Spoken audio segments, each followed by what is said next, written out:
오늘과 내일 본문을 통해 누가는 유대교가 어떻게 쇠퇴했는지를 보여주었습니다. 유대인들은 과거로부터 내려온 선입견에 얽매여 예수님이 이 땅에 세우시는 역동적인 하나님의 나라를 상상조차 하지 못했습니다. 그들은 결국 멸망의 길로 걸어가고 말았는데요. 지금 한국교회는 쇠퇴의 길을 걸어가고 있습니다. 오늘 이 본문의 말씀은 이 쇠퇴해가는 한국교회에도 큰 지침이 될 말씀이 될 것입니다. 오늘 본문은 누가복음 13장 10절부터 21절이고요. 그 중에서 18절부터 21절까지 있겠습니다. 그러므로 예수께서 이르시되 하나님의 나라가 무엇과 같을까? 내가 무엇으로 비교할까? 마치 사람이 자기 채소밭에 갖다 심은 겨자씨 한 알 같으니 자라 나무가 되어 공중의 새들이 그 가지에 깃들였느니라. 또 이르시되 내가 하나님의 나라를 무엇으로 비교할까? 마치 여자가 가루 서말 속에 갖다 넣어 전부 부풀게 한 누룩과 같으니라 하셨더라. 아멘. 오늘 말씀의 제목은 하나님의 나라는 제도나 건물이 아니다 입니다. 오늘 본문에서 안식일에 예수님이 하나님의 권세를 사용하여 귀신 들려 앓으며 펴지 못하는 여인을 치유하셨습니다. 하나님을 예배하는 안식일에 회당에서 하나님의 권세가 나타났는데 이상하게도 회당장이 기뻐하기는커녕 분을 냈습니다. 회당장은 오직 사람들이 아무 일도 하지 않고 모여 찬송하고 기도하고 말씀 보고 교제하는 과거로부터 늘 유지해오던 방식을 고수하려는 생각뿐이었던 것입니다. 회당장은 예수님이 안식일 규정을 어겼다고 주장했는데요. 이것은 단순한 의료행위가 아니라 하나님의 통치를 드러낸 표적이므로 말도 안 되는 지적이었습니다. 그러나 유대인들은 과거의 틀을 깨트리려고 하는 시도는 전혀 하지 않고 하나님의 권능을 거부했습니다. 이런 모습은 현대 교회에서도 얼마든지 찾아볼 수 있어요. 하나님의 일하는 방식을 규정하면 이런 오류에 빠질 위험이 있단 말입니다. 또한 이어서 예수님은 그들을 외식하는 자들이라고 비판하셨습니다. 여기 외식하는 자들은 헬라어로 휘포크리타이인데요. 배우라는 의미로 쓰이는 단어입니다. 그러니까 정작 신앙이 없으면서도 겉으로만 신실한 척하는 사람들을 의미하는 것입니다. 소나 나귀를 안식일에 부리는 것은 괜찮고 사람을 치유하는 행위를 금하는 것은 정말 어이없는 규정이죠. 그들이 중시하는 율법이라는 것은 단지 자기들이 경건한 모습을 보이고 유대교의 전형적 질서를 유지하는 데 필요할 뿐 하나님의 통치가 세상 가운데 나타나는 것과는 전혀 관계가 없었습니다. 예수님께서 그들을 꾸짖으시자 많은 사람들이 기뻐했습니다. 이전부터 많은 사람들이 종교 지도자들 때문에 힘들어했음을 알 수 있어요. 하나님의 영광은 이렇게 모든 일을 자유롭게 하고 기쁨을 경험하게 하는 나라입니다. 자, 이제 마지막 18절부터 21절에 보면 예수님은 하나님의 나라가 당시 유대인들이 상상했던 것처럼 영토와 왕궁, 군대, 법과 제도를 가진 국가가 아니라고 말씀하셨습니다.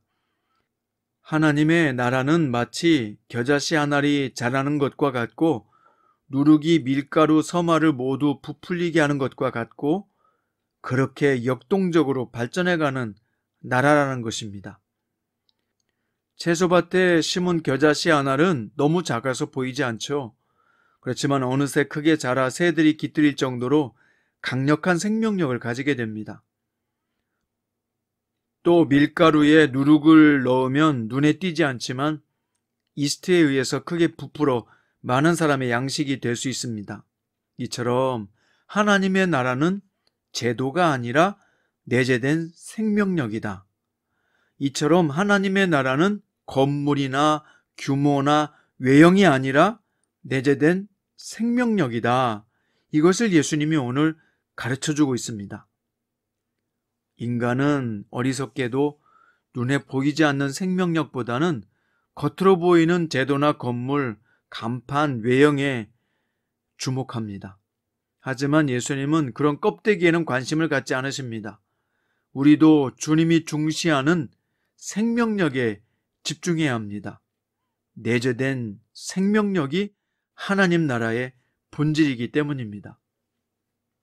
오늘은 내 삶에 찾아온 10번째 기적이란 책에 나와 있는 내용의 일부를 읽어드리겠습니다. 목사님, 왜 요즘 젊은이들은 예배드릴 때 찬송을 부르지 않고 복음성가를 부릅니까? 왜 시끄러운 악기를 사용합니까? 그건 틀린 겁니다. 그렇게 못하도록 목사님이 막으셔야 합니다. 그러나 그것은 틀린 일이 아닙니다. 예배의 근본 목적은 하나님을 영화롭게 하는 것입니다. 영과 진리로 예배하는 것입니다. 영과 진리로 예배하는 방식은 사람마다 다르고 세대마다 다릅니다. 우리 세대는 조용하고 경건하게 예배드리기를 원합니다. 하지만 젊은이들은 좀 더 활동적으로 예배하길 원합니다. 몸을 들썩이고 손을 흔들며 찬양하기 원합니다. 그들은 그럼으로써 영과 진리와 진심으로 하나님께 나아가는 것입니다. 하나님을 영화롭게 하는 예배라면 틀린 예배가 아닙니다. 이 젊은이들이 나이가 들어 어른이 되면 찬송가를 누가 부르겠습니까? 라고 가정하는 사람도 있습니다. 걱정할 것 없습니다. 찬송가는 10년, 20년 주기로 계속 바뀝니다. 우리가 젊은 날에 부르던 복음성가들이 지금 찬송가에 많이 들어와 있습니다. 부르지 않는 찬송가는 계속 없어집니다. 그러니 훗날에는 지금 젊은이들이 부르는 복음성가도 찬송가가 될 것입니다. 악기의 문제를 가지고도 마음에 시험 드는 분들이 있습니다. 하지만 악기도 계속 변하는 것입니다. 기독교 역사를 보면 예배드릴 때 오르간을 치기 시작한 지 얼마 안 되었습니다.